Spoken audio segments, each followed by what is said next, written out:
Hare Krishna. Thank you.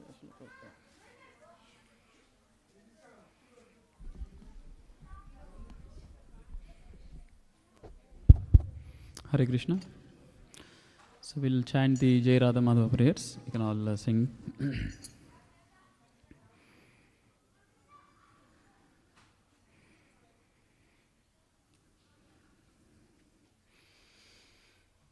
Jayo Radha Madhava Kunja Vihari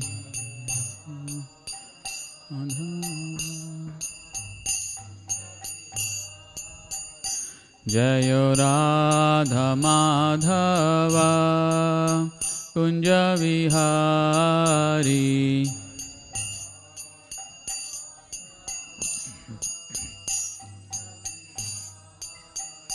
Jayo Gopi Jana Vallabha Girivaradhari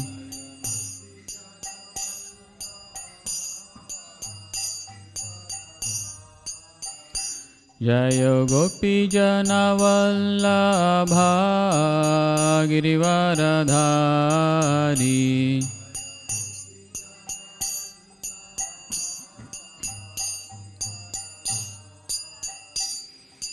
Yashodanandana Brajajana Ranjana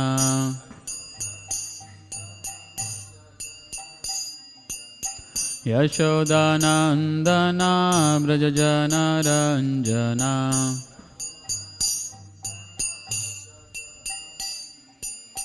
Yamuna Tira Vanachari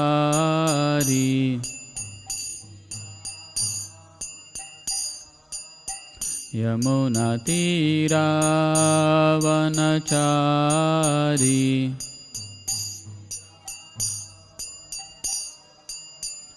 Jayo Radha Madhava Kunja Vihari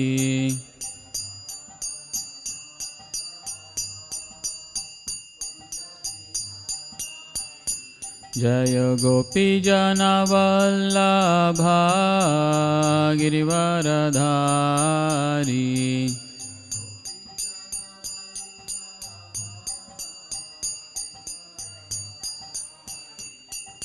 Yashodanandana Brajajana Ranjana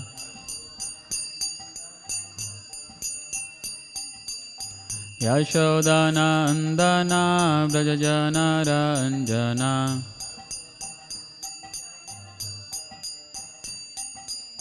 Yamuna Tira Vanachari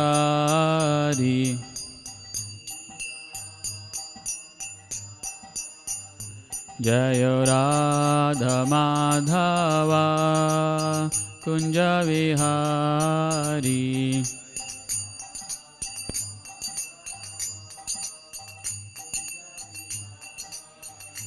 Jayo Radha Madhava Kunja Vihari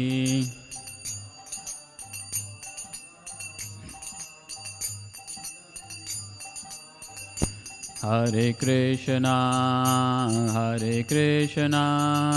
Krishna Krishna Hare Hare Hare Rama Rama Rama Hare Hare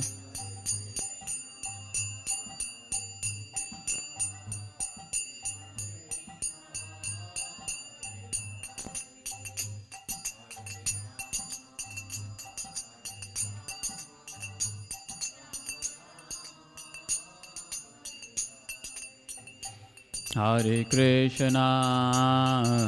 Krishna Krishna Krishna Hare Hare Hare Rama Rama Rama Hare Hare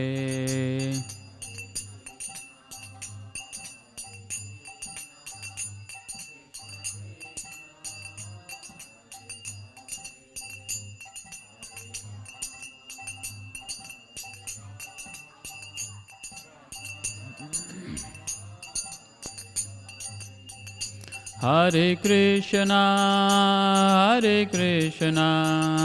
Krishna Krishna, Hare Hare, Hare Rama, Rama Rama, Hare Hare.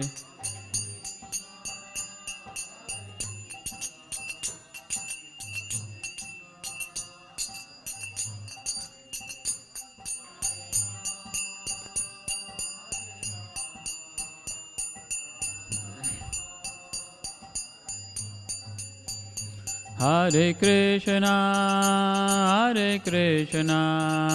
Krishna Krishna, Hare Hare, Hare Rama, Rama Rama, Hare Hare.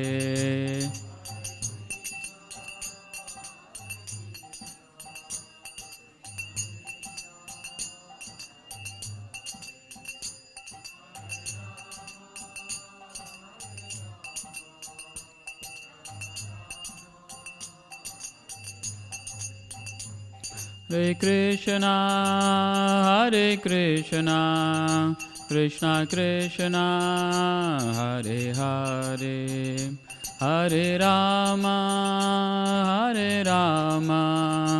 Rama Rama, Hare Hare.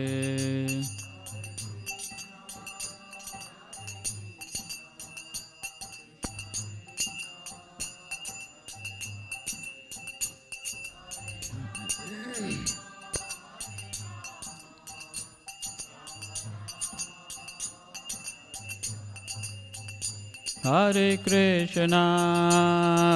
Krishna, Krishna Krishna, Hare Hare, Hare Rama, Rama Rama, Hare Hare.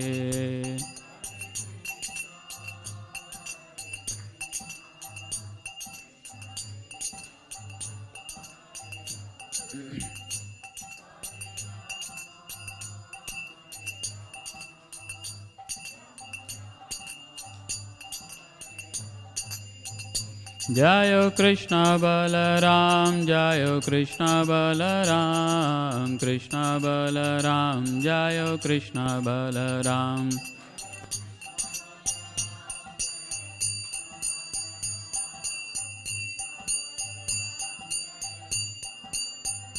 Jayo Gauranitai, Jayo Gauranitai, Gauranitai, Jayo Gauranitai.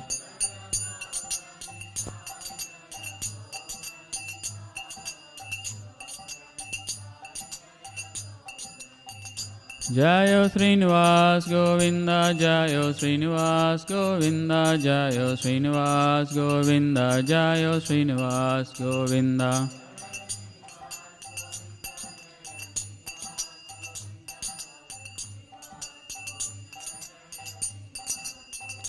Jayo Lakshmi Narasimha, Jayo Ananta Dev, Lakshmi Narasimha, Jayo Ananta Dev.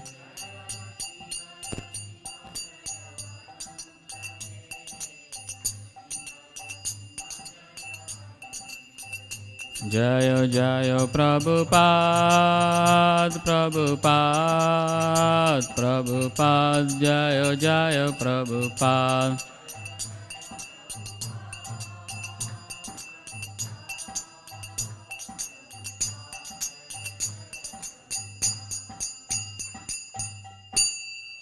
Jai Shri Shri Krishna Balaram ki, Jai Shri Shri Nittai Gauranga ki, Jai Shri Srinivas Govinda ki, Jai Shri Lakshmi Narasimha Ananta Dev ki, Jagat Guru Shila Prabhupada ki, Nittai Gaur Premanande, Hari Hari Bol. So before we start, please repeat after me. Om Namo Bhagavate Vasudevaya. Om Namo Bhagavate Vasudevaya. Om Namo Bhagavate Vasudevaya. Hare Krishna. So thank you all for joining. So today we'll be discussing from 15th chapter, text 15. So this 15th chapter is, the title is The Yoga of the Supreme Person. So here Lord Krishna, it's actually one of the very important chapter. And, this particular verse is even more important. And, Bhagavad Gita is so wonderful. Actually, every chapter, every verse, when you read it, you'll realize that is actually very important. But still, this is one of the very often quoted verse by Srila Prabhupada. And Krishna reveals something very personal to all of us. So let's see what Krishna is saying here. So please repeat the verse after me. Sarvasya chaham hridi sannivisto. Sarvasya chaham hridi sannivisto. Matta smritir gnanam apohanam cha. Matta smritir gnanam apohanam cha. Vedaisya sarvair ahameva vedyo. Vedaisya sarvair ahameva vedyo. Vedanta krut vedavit eva chaham. Vedanta krut vedavit eva chaham. Sarvasya chaham hridi sannivisto. Matta smritir gnanam apohanam cha. Vedaischa sarvair ahameva vedyo. Vedanta krut vedavit eva chaham. So please repeat the other word-to-word meanings. Sarvasya, of all living beings. Cha, and. Aham, I. Hridi, in the heart. Sannivistaha, being situated. Mattaha, from me. Smritihi, remembrance. Gnanam, knowledge. Apohanam cha, and forgetfulness. Vedai, by the Vedas. Cha, also. Sarvai, all.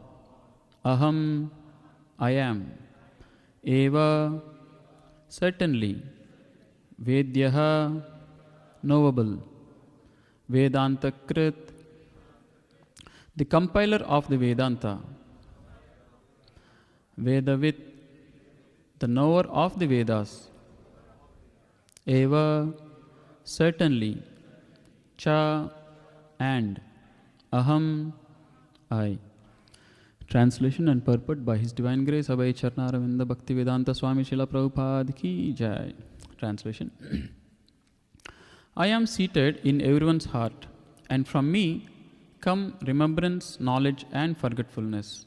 By all the Vedas am I to be known. Indeed, I am the compiler of the Vedanta, and I am the knower of the Vedas. So please repeat the translation. I am seated in everyone's heart, and from me come remembrance, knowledge, and forgetfulness. By all the Vedas am I to be known.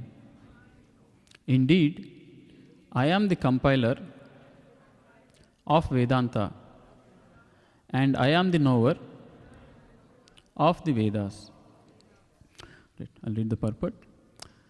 The Supreme Lord is situated as Paramatma in everyone's heart, and it is from Him that all activities are initiated. The living entity forgets everything of his past life, but he has to act according to the direction of the Supreme Lord, who is witness to all his work. Therefore, he begins his work according to his past deeds. Required knowledge is supplied to him, and remembrance is given to him, and he forgets also about his past life. Thus the Lord is not only all-pervading, he is also localized in every individual heart. He awards the different fruitive results. He is not only worshipable as the impersonal Brahman, the Supreme Personality of Godhead, and the localized Paramatma, but as the form of the incarnation of Vedas as well. The Vedas give the right direction to the people so that they can properly mold their lives and come back to Godhead, back to home. The Vedas offer knowledge of the Supreme Personality of Godhead Krishna, and Krishna in his incarnation as Vyasadeva is the compiler of the Vedanta Sutra.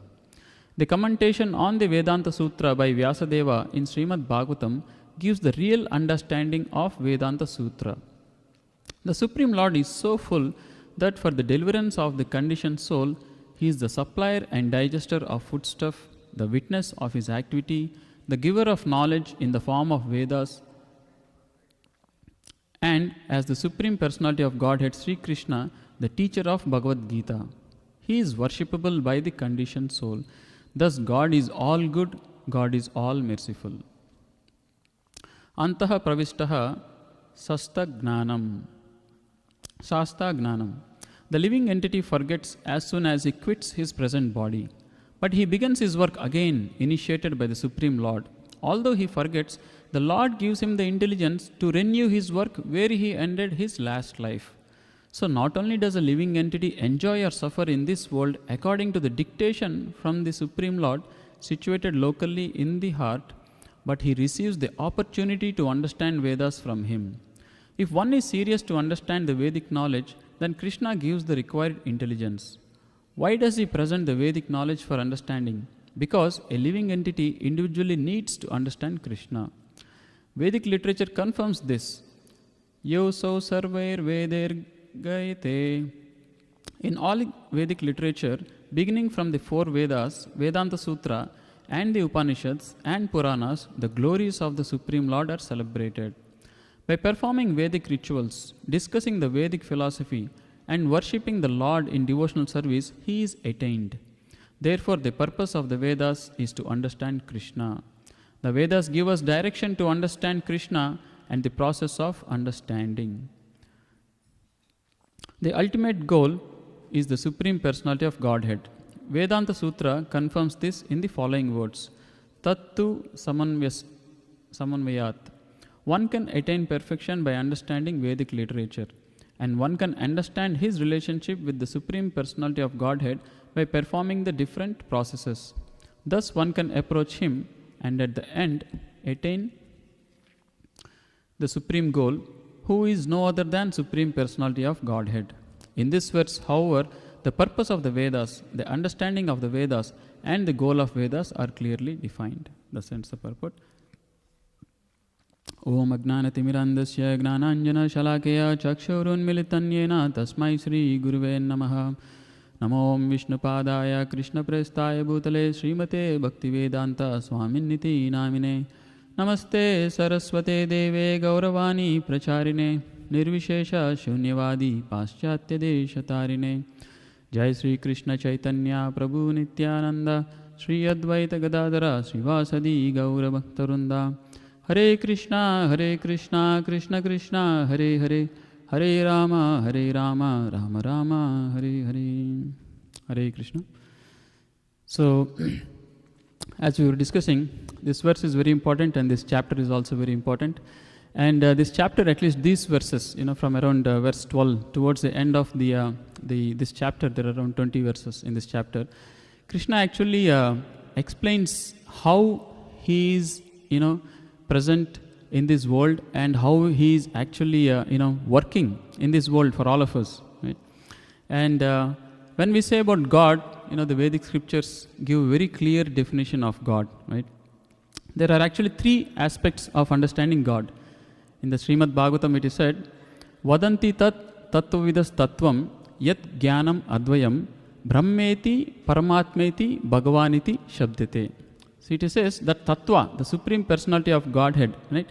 It is advaya jnana. It is non-dual. Actually, the Lord is non-different from all his, all his potencies. At the same time, there is some difference. There is some difference in how he is presenting himself or how he is present. Or there are different aspects of the same Supreme Lord. And there are three aspects, it is said. Brahmeti, Paramatmeti and Bhagavaniti Shabdite. And these three aspects, that are mentioned are in a kind of a hierarchical way, right? The lowest, again, there is nothing low or high compared, for the Supreme Lord, but just for, general understanding. The lower level of understanding of God is Brahman, the impersonal Brahmajyoti or the impersonal energy of the Lord.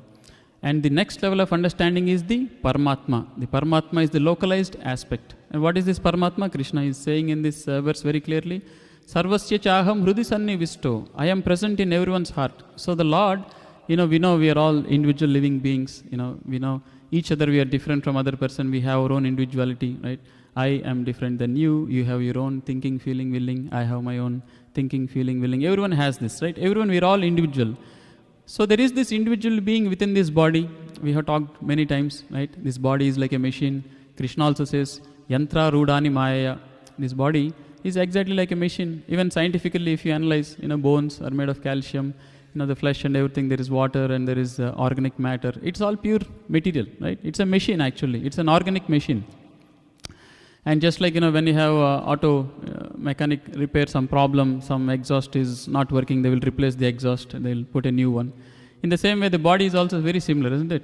Sometimes the kidney is not working, they will do a kidney transplant. It is pure mechanics.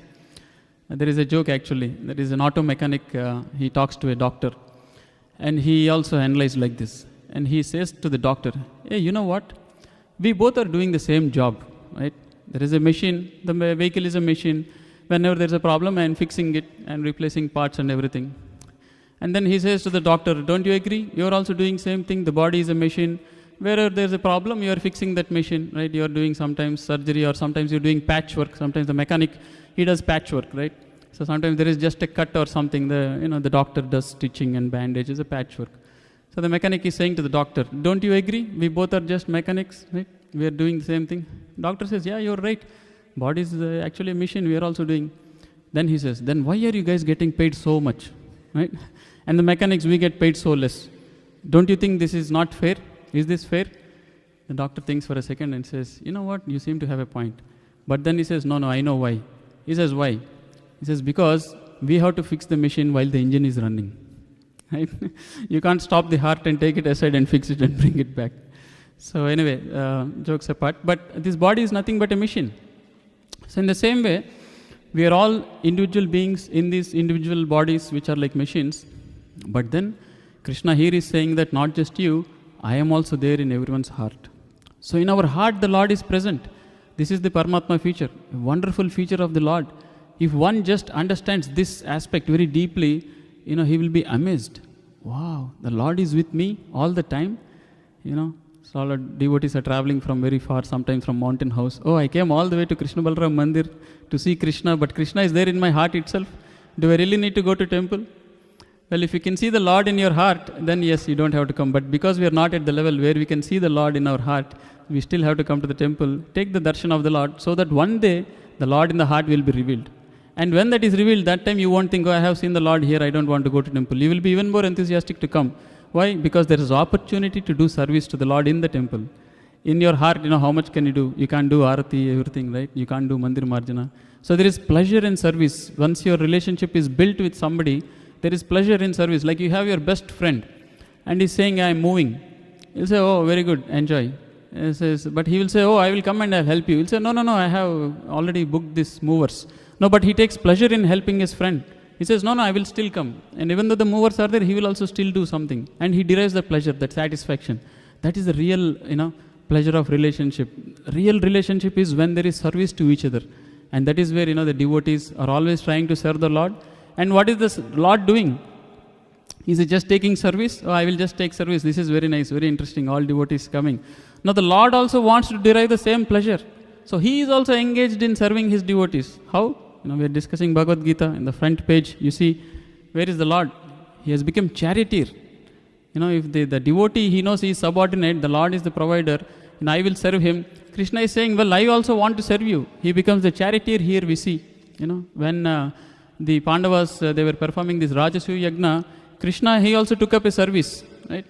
Actually, in the yagna, when it was discussion happened later, that who is the yagna purusha, or who is the person to whom we should offer this yagna, who is the supreme, you have to identify the superior person, for a yagna. There it was discussed and a big argument happens, and finally it was established. Even Bhishma says, no, Krishna is the supreme. So such a supreme, right, he is the whatever the chairperson, sometimes we say we conduct an event. What is he doing? He has also taken up service. And what service he is doing? He is standing at the doorsteps. He is washing the feet of all the guests. Can you imagine? The Supreme Lord. Now, can you ever imagine if you call a CEO of a big company as the chairperson, and generally, they will be sitting somewhere very nicely, comfortably. Do you ever find that person leaving this, putting his coat aside and standing in the shoe stand and, helping in setting up the shoes for his own event? It will never happen, right? So that is the magnanimity, that is the greatness of Krishna. And that is what, when sometimes people think, oh, service to the God, is it like some kind of a slave mentality? I should just serve. Oh, Krishna is enjoying. Like here we see, oh, Krishna is very nicely decorated, nice garland, nice dress. He is just very nice. We are all working very hard. No, Krishna is also working very hard. Then you will ask, he is working hard? What is he doing? What kind of hard work is he doing? So let's see. So here is where I will read few translations just from the last few verses, whether is Krishna working or not, right? So Krishna says in this 15th chapter, text 12, he says, the splendor of the sun which dissipates the darkness of this whole world comes from me. So Krishna worked, he created the sun. He says, and the splendor of the moon and the splendor of the fire are also from me. So Krishna has created the moon also. The splendor of the sun, moon, and even the fire. Every time, the fire, you see, the fire is there. It is giving that heat and light, that energy. Where is it coming from? It is from God. It is from Krishna. How is that? That is that Brahman. We talked about the impersonal three aspects of Krishna. Brahmeti, Paramatmeti, Bhagavaneti. That is what this Brahman is all about. It is Krishna's all-pervading energy. This whole world, everything is functioning because of this Brahman energy of Krishna. Right? If you have fuel, you have some petrol, gasoline, and you take some fire and put, it will all glow and everything. But if you take the same fire and try to put it on water, what will happen? Will it catch flame? No. There is different property for everything. And who is making sure it works like that? It is Krishna's energy. Krishna has designed and has created this whole thing to work in a particular way. Actually, to understand Brahman, in a very short term, it is the science that we know, what we know as science today, is nothing but study of Brahman. Why? Any science you take, even you take biology, chemistry, or physics, or anything, all laws of gravity, or all chemical reactions, or biological things, it is nothing but energy of Brahman that is working. If Krishna did not create this Brahman energy which can work in different ways, there is no existence at all. That is what Krishna is saying, I am everything. See, in the next verse, Krishna says even more. Here he says, I enter into each planet. See, Krishna is saying he enters into each planet. There are so many planets, right? So we go to the science center, we see sometimes there's a lot of space exploration going on nowadays. And some explorers, unfortunately, are stuck, in this International Space Station. Right? Our abilities are very limited, right? We went all the way there. Now coming back is a big challenge, because last time, unfortunately, something similar happened. The NASA sent this rover to the space station. On the way back, it caught fire, and all the astronauts died. Life is very valuable, so they don't want to take that risk. But how is Krishna's creation? No accidents, right? He says, I enter into each planet, and by my energy, they stay in orbit, right? By whose energy? So Krishna's energy is being used here, they stay in orbit. I become the moon and thereby supply the juice to all vegetables. So Krishna has created everything. Now back to the topic of science. Science is nothing but study of Brahman, how this Brahman energy is working. There is a very nice statement by actually a scientist. He said, if you ever want to witness miracles, right? We all like miracles, isn't it? Something miracle. If somebody says, like a magician, or somebody is doing a miracle, you want to go, he's creating an apple from something. Miracles are very, mystical, very interesting. So the scientist is saying, if you want to witness miracles, so he says everyone can witness miracles. So is it how? He says, observe nature. If you observe nature, actually you will start witnessing miracles. Isn't it a miracle? A small seed, take a small mustard seed, or a banyan seed. That's a wonderful example. What is it, right? You open it up, you won't find, you'll just see some matter, right? And if you give it to the scientist, he will probably say, there is this hydrogen, carbon, this, whatever organic matter, that's all. But that seed, you put it in water and you start watering. it grows into a huge banyan tree and again gives so many fruits, so many seeds. Isn't this a miracle actually? Can anybody, science students, go to the most modern advanced scientist, Prabhupada says, can you create one such seed? Right? You will say, oh, this is nothing. They will just say, oh, it is nature. Oh, what is this nature? Prabhupada always used to say, when you say nature, it is somebody's nature, right? Isn't it? Whose nature? So Prabhupada used to question that. It's a very nice way he says. People just generally say it is nature. But whose nature? Nature belongs to somebody, right? Just say somebody is very angry person. You talk to him, immediately he'll become angry. Or somebody is very humorous, always making jokes. And some say, why is he like this? He says, no, that is his nature. He's like that, right? So it is somebody's nature. If you say the whole world is nature, whose nature? Who created this nature? That is Krishna's Brahman energy, right?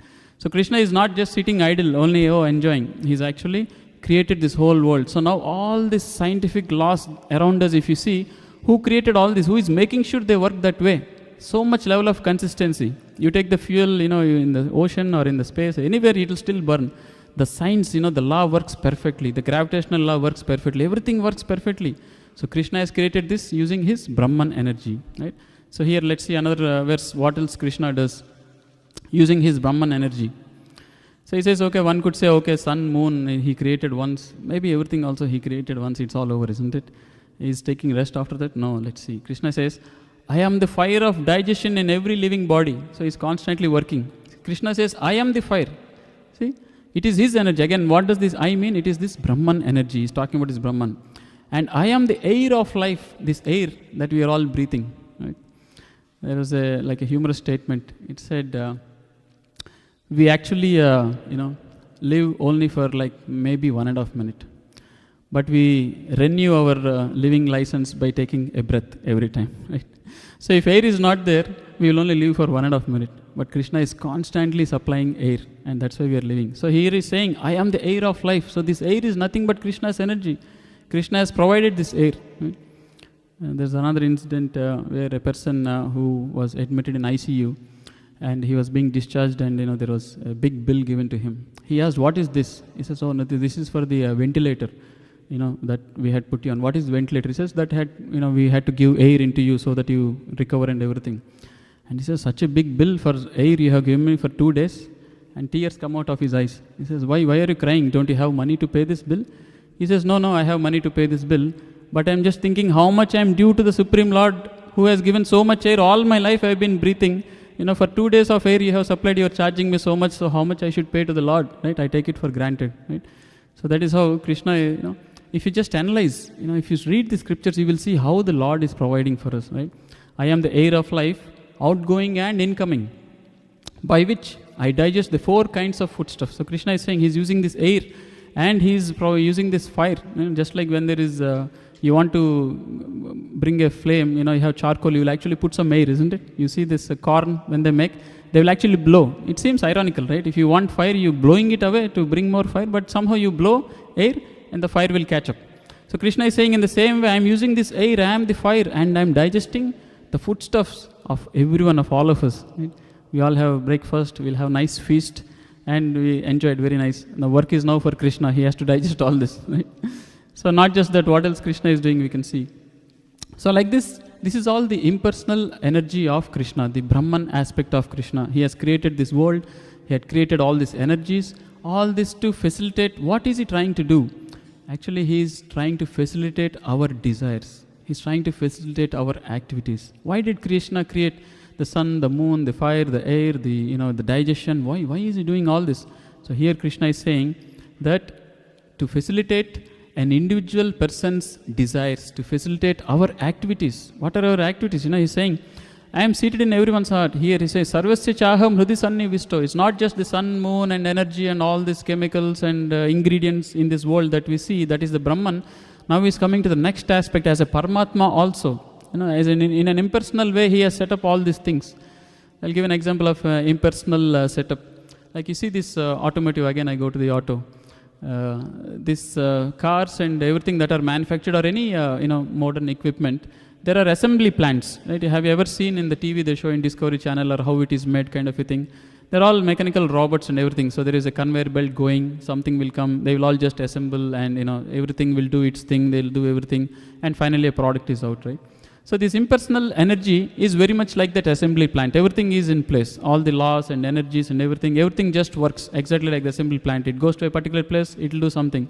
Something will stamp it, something will move it, something will mold it, something will compress it, something will stretch it. Like this, the energies are working.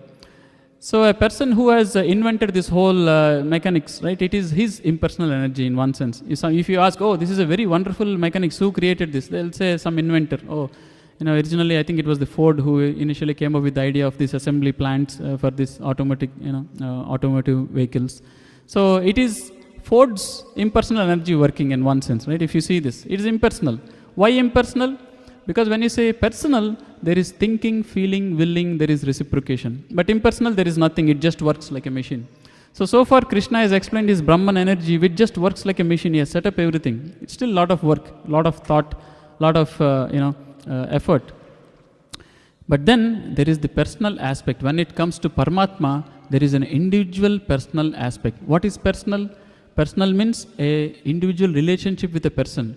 Means there is reciprocation, there is thinking, feeling, willing, there is doing something for the individual being. And as a Paramatma, Krishna has now come to a personal level. The Brahman was an impersonal level, Paramatma is a personal level. He has come down to a personal level. Now that same inventor who has invented that Ford Motor Company, whatever, something assembly plant, that person has set up an impersonal thing, but if you go to meet him, he will come and he will greet you, he will talk to you. Now it has become a personal interaction with him, right? When you were taking the tour of the plant, you see the whole machinery working, you have witnessed his impersonal energy. But when you go and meet him, he comes, he greets you, he shakes your hand and he comes and he talks to you, you are going to the personal level. Now this Paramatma is that personal level with every individual being, where he is present in the heart and he is personally reciprocating, he is personally acting. What is he doing? He says, Sarvasya chaham hridi sannivisto, I am in everyone's heart. Mattaha, from me, smriti. Smriti means remembrance. So the remembrance is coming. Suddenly every day morning we get up, right? Sometimes the dream is completely different. We will be sometimes in a completely different state, different city, different country, different people around you also. You will be doing something, in the dream. Suddenly you will wake up. Again you will remember everything from your previous day, current life state, right? Who is giving this remembrance? Did we ever think? How is it that I was in some different state and now suddenly again I come back to this state? So Krishna is saying, I am giving that remembrance. Not only every time, every day when you wake up, but actually Krishna is saying here, Prabhupada is explaining the purport that the living entity forgets everything of his past life. We all have discussed many times, body is a machine, the soul is transmigrating in different bodies. So from the past life, the remembrances, we have some inclinations. Right? You see small children in a small school, actually you can observe these inclinations. You have this children in like a preschool, they're all put together. And generally they're all in one big room. There are so many, things around. And, sometimes there is called a free play or a free time. And children can do whatever they want, right? There are coloring books, there are play, there are games, there is sports, they can study or you can do something. Now all children won't do one thing, right? Some children will go, they'll start playing. Somebody will be doing some coloring craft. Somebody will be doing something else. Some children will actually start reading books and all that also. You will see, oh, very studious. Why is it that everyone is doing something different? Where have these inclinations come? Why is it that a particular child is going to play while the other is going to do some drawing, while other is trying to do some building blocks and doing a craft or something? Where are these inclinations coming from? These are actually the desires from the past life. We all we do, unfortunately, in these lives, unless we come to Krishna consciousness, is we are just piling up desires. Desires over desires over desires. Every moment, and this media, modern media world and all, they're encashing our ability to pile up on the desires and to, fulfill our desires. They're constantly bombarding us with different facilities, new items, new products, new food items, new, things. It's just piling up a lot of desires and we want to fulfill them. And how can we fulfill the desires actually? Like there's a nice statement. It said, man proposes, God disposes. So this is what Krishna is doing. He's giving us the remembrance to fulfill our desire. You wanted to do something, like a person he wanted to, let's say, build a big skyscraper building and he passed away. He did not achieve his dream. Next life he will be born, he is in that preschool, he will go to that building blocks, he will start from there. Krishna gives remembrance. This is what you wanted to do, right? So he's building, and what he's doing? He's learning again. Oh, if I put more, then it is stable. If I put less, it is falling off, right? Krishna is helping him to fulfill his desire, right? In the same way, Matta Smriti, remembrance comes. And the knowledge. Now remembrance is what you want to do. What is knowledge? How to do, right? Let's say you all want to do something, you want to go somewhere. That is just the what you want to do, I want to go here. Now you need the knowledge also, how to go there, how to acquire that knowledge. Now Krishna also gives that knowledge also at the right time to fulfill your desire. And Matta Smriti, Gnanam and Apohanam, even forgetfulness. Krishna causes forgetfulness also. Can you imagine? So you are focused, you want to fulfill a desire, you want to do particular thing. Now something else might disturb you, he will give you the forgetfulness also so that you can go ahead and do it. Right? So in this way, Krishna is very personally involved with all of us. In the heart, he is constantly witnessing what are we desiring and is constantly fulfilling our desires.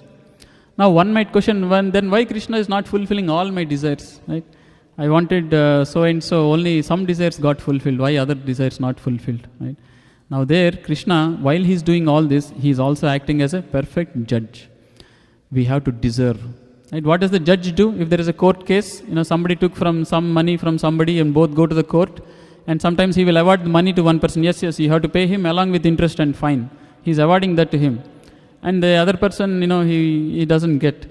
Now you know how it works, right? Because he deserves.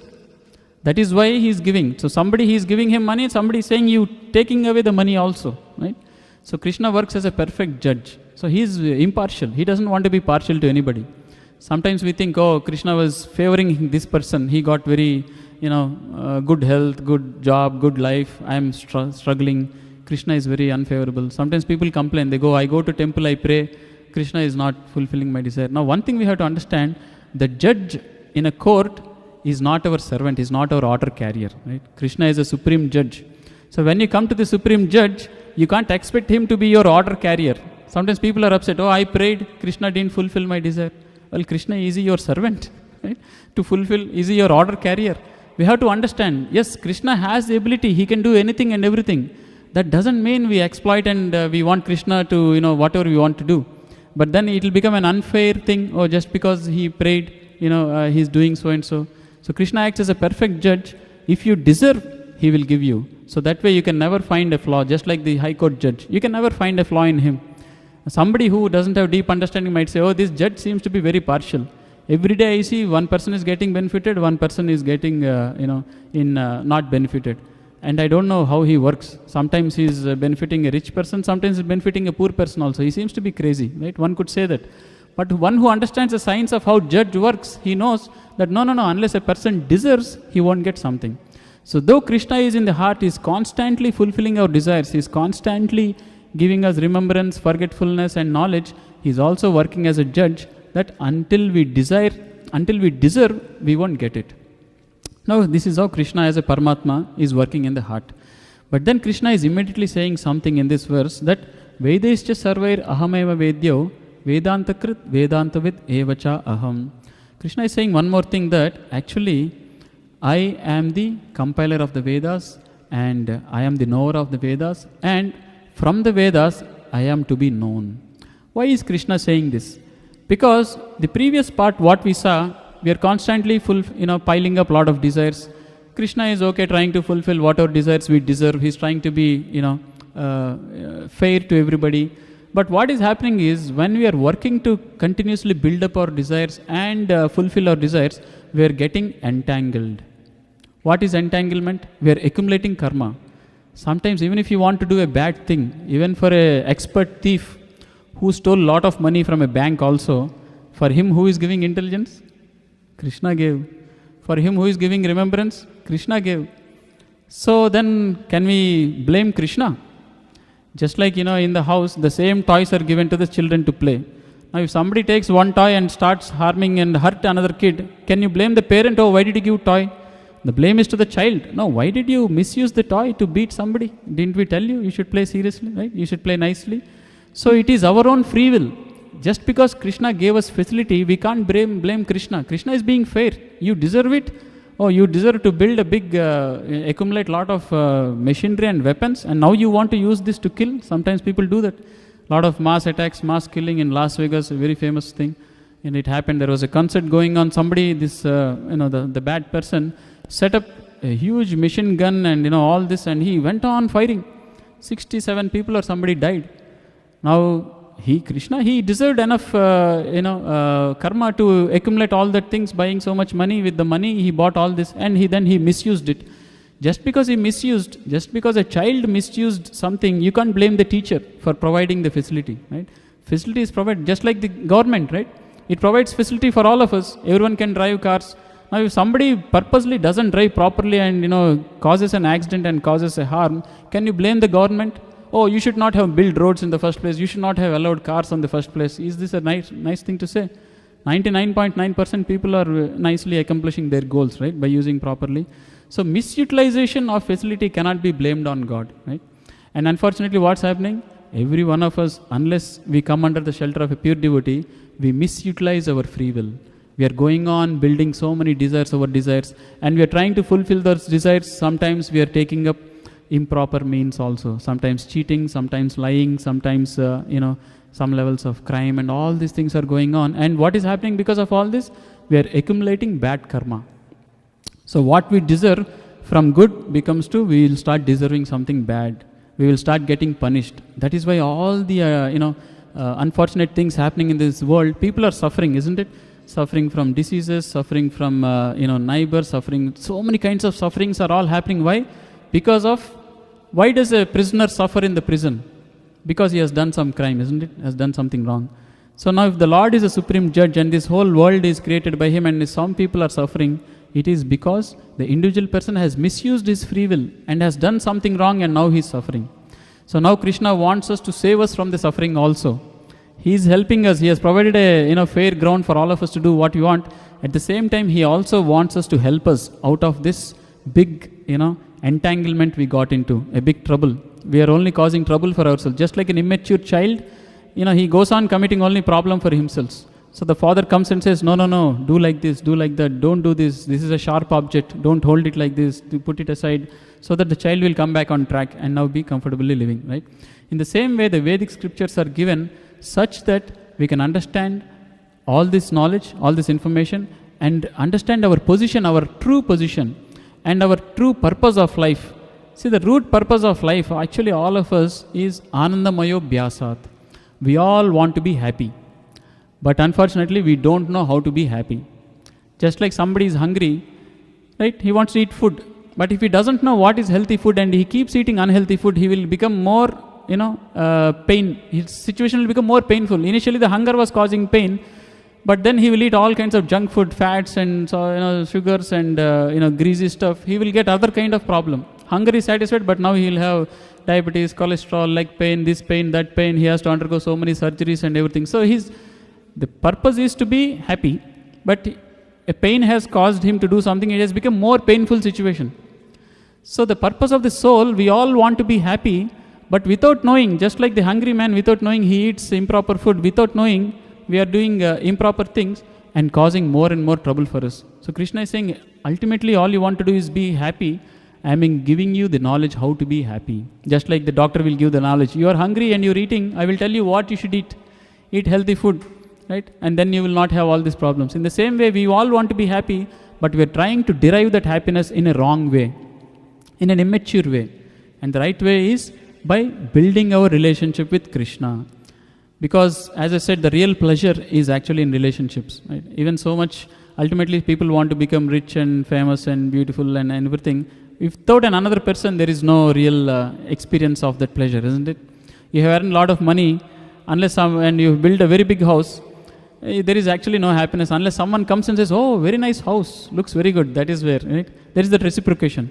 So this reciprocation actually with all the material accumulations will not give us happiness. The real reciprocation that will give happiness is when the relationship is with the Supreme Lord. And that is what Krishna further says here in the next set of verses, that one who connects to me in devotional service, he will be one who will be completely happy. That is the essence of the all Vedic knowledge. That is why Krishna is saying, of all Vedas, I am to be known. So this knowledge is being given because we are all missing one thing. The modern science, the modern education, everything, it's missing one thing. Our relationship with God is not at all being talked about. That is why nobody is happy. So Krishna has given Bhagavad Gita to explain our relationship with Him. What is the relationship? Krishna says, So I am the seed-giving Father. Krishna is our Supreme Father. We are His children. And we have a loving relationship with Krishna. Krishna says, that's why he uses the word bhakti. Bhakti means loving devotion, a loving relationship. Bhaktyamam abhijanati. So Krishna wants us to revive our loving relationship with Him. And when we revive that, we will become very happy. So instead of thinking I'll be happy by making a lot of money or becoming wealthy or this, or different kinds of ways, we will realize that my real happiness is in my relationship with Krishna. And when we work towards, building that relationship with Krishna, as Prabhupada says, in the end, he says, one can attain perfection. What is that perfection? By understanding Vedic literature, and one can understand his relationship with the Supreme Personality of Godhead by performing the different processes. So this Bhakti Yoga, different processes, is to re-establish our relationship. Thus one can approach Him and at the end attain the supreme goal, which is no other than the Supreme Personality of Godhead. So this is the real purpose of life, the ultimate goal. We all want to be happy, and the real happiness is present in the relationship with Krishna. That is why it is said, Ramante yoginam anante. The yogis, what are they doing? We think they're working very hard, doing austerity, tapasya. No, they're enjoying. Ramante. Ramante means pleasure. They're desiring. How much pleasure are they getting? Ramante yoginam anante. Unlimited pleasure they're getting.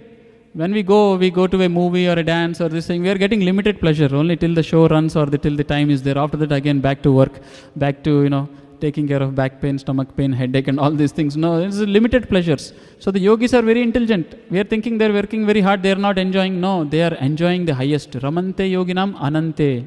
Because the yogis are in relationship with Krishna. So Krishna wants all of us to become those persons who will have this unending, continuous relationship with Krishna, relish the relationship with Krishna, and become completely happy, so that we don't have to be unhappy, facing these material consequences. Right?